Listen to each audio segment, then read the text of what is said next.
وہ اسے ہاتھ سے گھسیٹ کر اندر لے جانے لگا۔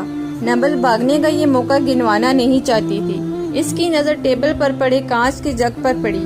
اس کے ہاتھ پر چک کاٹ کر اس نے ہاتھ چھڑایا اور دوسرے ہی پل کانچ کا جگ اس کے سر پر دے مارا۔ اسد کے سر سے پانی کی طرح خون بہنے لگا۔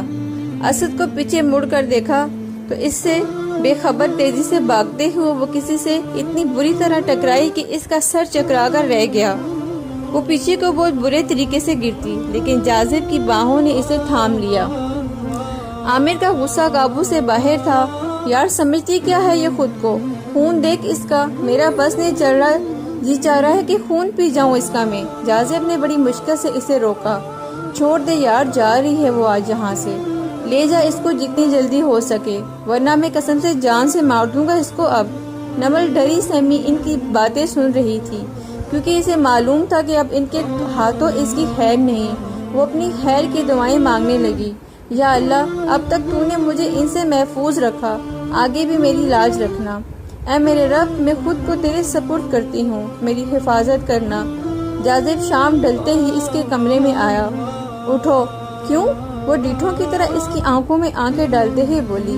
جاذب دانت پیستے ہوئے بولا، زیادہ آنکھیں مت دکھاؤ مجھے۔ کیوں نہ دکھاؤں؟ نکال دو گے تم؟ نہیں، نکالوں گا نہیں، چوم لوں گا۔ نمل کی پلکیں شرم سے جھک گئی۔ وہ آنکھوں میں شرارت لیے اس کی طرف جھک کر بڑی سریلی آواز میں گنگنایا، جھکی جھکی نظر تیری کمال کر گئی۔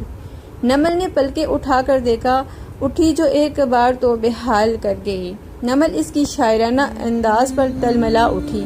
بکواس بند کرو اپنی، اور کان کھول کے سن لو، میں یہاں سے اپنے گھر کے علاوہ کہیں نہیں جاؤں گی۔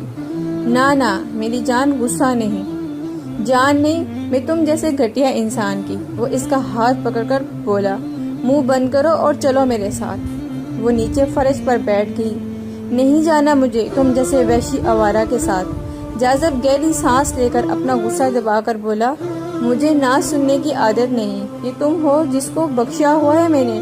تمہاری جگہ کوئی اور ہوتا تو زمین میں گھاڑ دیتا اسے میں، تو گھاڑ دو مجھے بھی۔